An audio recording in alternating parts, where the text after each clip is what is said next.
makeup artist တွေကြမှာနာမည်ကြီးသွားတယ်ဒီ Camella lipstick palette ကိုဝယ်သင့်လားမဝယ်သင့်ဘူးလား swatches လုပ်ရင်းနဲ့ပြီးတစ်ခါလေးကြော်ပြပေးသွားပါမယ်မင်္ဂလာပါဒီဖြစ်ပါတယ်ဒီဝယ်ထားတဲ့ဒီ Camella ရဲ့ lipstick palette ကကြတော့ velvet type အမျိုးအစားဖြစ်ပြီးတော့သူ့ရဲ့နံပါတ်က number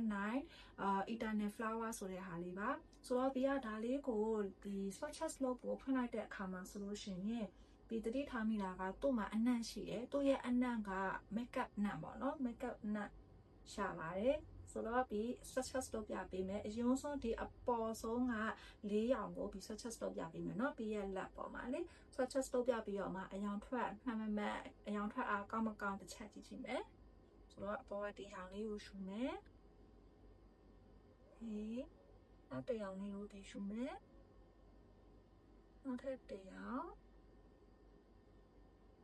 နောက်ထပ်တစ်ရောင်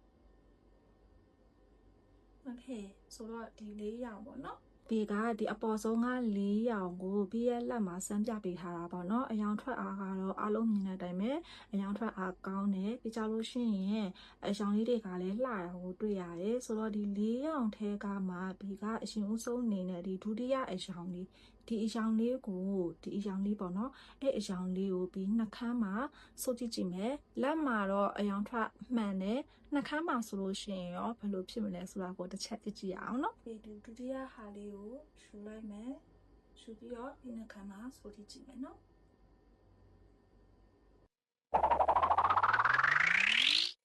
โอเคဆိုတော့ဘယ်လိုနေလဲဘယ်လိုမြင်လဲဆိုတော့ဒီကအခုဒီနှာခမ်းမှာစိုးထားတဲ့အရောင်ကဒီဒုတိယဟာလေးလက်ပေါ်ကဟာကဒီဟာလေးပါအနီးကပ်ပြီးပြပေးတယ်နော်လေးကအနီးကပ်ပေါ့နော်အနီးကပ်ကြည့်လိုက်တဲ့အခါမှာဆိုလို့ရှိရင်နှာခမ်းပေါ်မှာလည်းပဲအရောင်ထွက်ပေါ်လာကိုတွေ့ရတယ်ဆိုတော့ဒီမှာ palette ကအရောင်ဒီကလက်ပေါ်ကအရောင်ဒါတော့နှာခမ်းပေါ်ကအရောင်ပေါ့နော်ဆိုတော့နှာခမ်းပေါ်မှာလည်းပဲဒီဟာလေးကလှတယ်အရောင်ထွက်အားကောင်းတာကိုတွေ့ရတယ်အရောင်ထွက်တာလည်းမှန်တယ်ပေါ့နော်ဒီဟာကိုစိုးကြည့်လိုက်တဲ့အခါမှာသူက velvet type မို့လို့လားမသိဘူးနှာခမ်းပေါ်မှာနုံနုံညံ့ညံ့လေးရှိတယ်စိတ်ကစိတ်ကမဖြစ်ဘူးစိုးလို့ကောင်းတယ်ပေါ့နော်ဆိုတော့ဒီဒါလေးကိုကြိုက်တဲ့ထဲမှာပါပါတယ်โอเคဒါဆိုလို့ရှိရင်ဒီ4ရောင်ထဲကနောက်တစ်ရောင်ကိုထပ်ပြီးတော့စမ်းပြပေးမယ်ဘယ်အရောင်လေးကိုစမ်းပြမလဲဆိုတော့ဒီအပေါ်ဆုံးက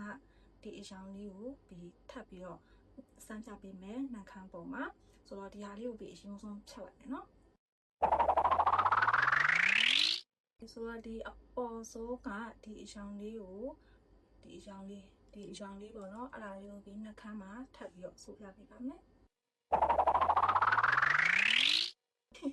ဘယ်လိုနေလဲဆိုတော့ဒီအနီးကပ်ပြပေးမယ်နော်အနီးကပ်ပါဒီအရောင်လေးကိုဆိုထားပါတော့သူကလက်ပေါ်မှာကြတော့ဒီလိုမျိုးအရောင်လေးပါလက်ပေါ်မှာကြတော့လှတယ်သိလားဒါပေမဲ့နှာခမ်းပေါ်တင်လိုက်တဲ့အခါမှာကြတော့လုံးဝမလှမကြည့်လူမမာနဲ့တူတယ်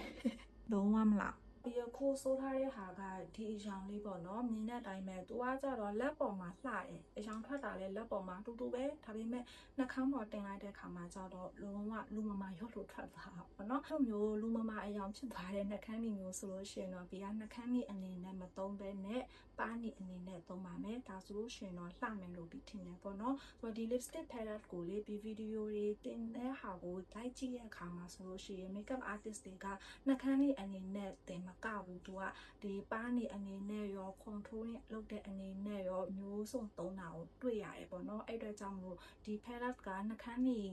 ဆိုပေမဲ့လို့ပါးနေအနေနဲ့လည်းသုံးလို့ရမယ်လို့ပြီးတင်တယ်makeup artist တွေလည်းသုံးပြထားတာတွေ့ရတယ်အဲ့အတွက်ကြောင့်မလို့ဒီအရောင်လေးကိုဒီကနှာခမ်းမှာဆိုထားတာမလှဘူးလူမမအရောင်ဖြစ်တယ်အဲ့ဒီအတွက်ကြောင့်မလို့ဒီအရောင်ကိုနှာခမ်းမှာတော့ပြီးမဆိုးတော့ဘူးပါးနေအနေနဲ့ပဲသုံးမယ်လို့ဆုံးဖြတ်ထားတယ်ပေါ့နော်โอเคဒါဆိုလို့ရှိရင်ဒီအောက်ကဒုတိယတန်းရအရောင်4ရောင်ကိုပြီးထပ်ပြီးတော့ swatches လုပ်ပြပေးမယ်เนาะဒုတိယတန်းက4ရောင်ကိုပြီး swatches လုပ်ပြပေးမယ်ဆိုတော့ကြည့်လိုက်ကြရအောင်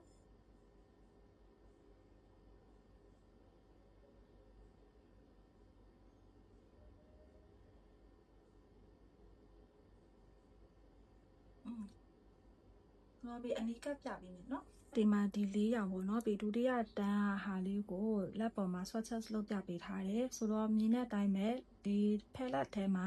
မြင်ရတဲ့အတိုင်းပဲလက်ပေါ်မှာလည်းပဲအရောင်ထွက်မှန်တာကိုတွေ့ရတယ်ပြီးကြလို့ရှိရင်အရောင်ထွက်အားကောင်းတာကိုလည်းပဲတွေ့ရတယ်ပေါ့နော်ဒီ4ရောင်ထဲကမှဒီအပေါ်ဆုံးကဒီအရောင်လေးကိုပြီးရဲ့နှာခမ်းမှာစုကြည့်ကြည့်မယ်နော်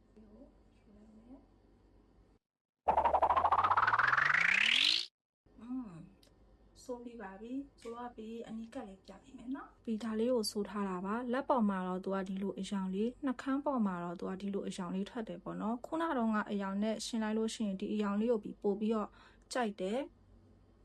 လူမအရောင်ဖြစ်မနေဘူးပေါ့နော်ဒီအရောင်လေးလဲလှရလို့မြင်တယ်ဆိုတော့ဒီနောက်ဆုံးကြံနေတဲ့ဒီအောက်ဆုံးတန်းကအရောင်လေးကိုဒီ swatches ထပ်ပြီးတော့လုပ်ပြပေးပါမယ်နောက်ဆုံးကြံတဲ့ဒီအောက်ဆုံးက4ရောင်ကိုပြီးလက်ပေါ်မှာ swatches လုပ်ပြပေးမယ်နော်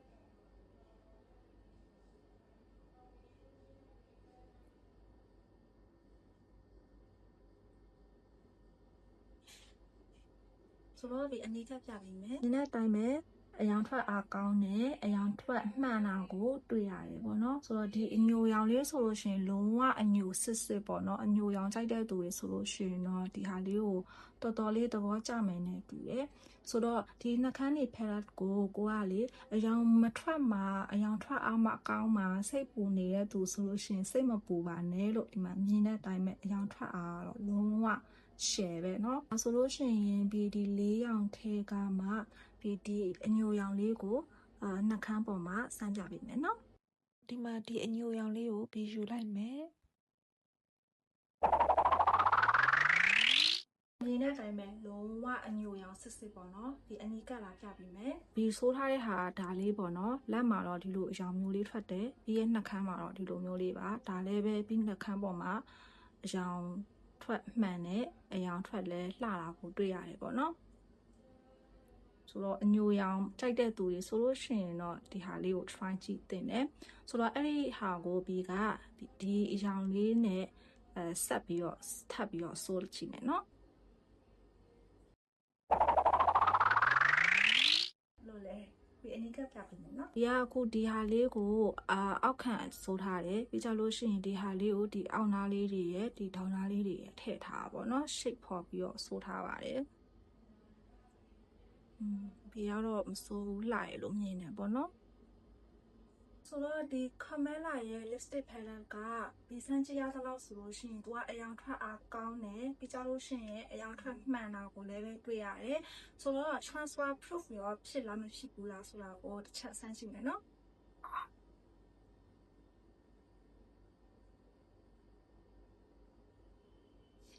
မြင်တဲ့အတိုင်းပဲ transfer proof တော့မဖြစ်ပါဘူးဒီ Camella lipstick palette ကို online shop တွေမှာဈေးနှုန်းအမျိုးမျိုးနဲ့ရောင်းကြတာပြီးတွေ့ဖူးတယ်တချို့ဆိုင်တွေက9000ကျော်လောက်ရောင်းတယ်တချို့ဆိုင်တွေက4000ကျော်တချို့ဆိုင်တွေကတော့3000ကျော်နဲ့ရောင်းတယ်ပေါ့နော်ဒီဝယ်တာတော့3000ကျော်ရောင်းတဲ့ဆိုင်ကနေပြီးတော့မှဒါလေးကိုဝယ်ထားတာပဲဖြစ်တယ်ဆိုတော့ဒီဟာက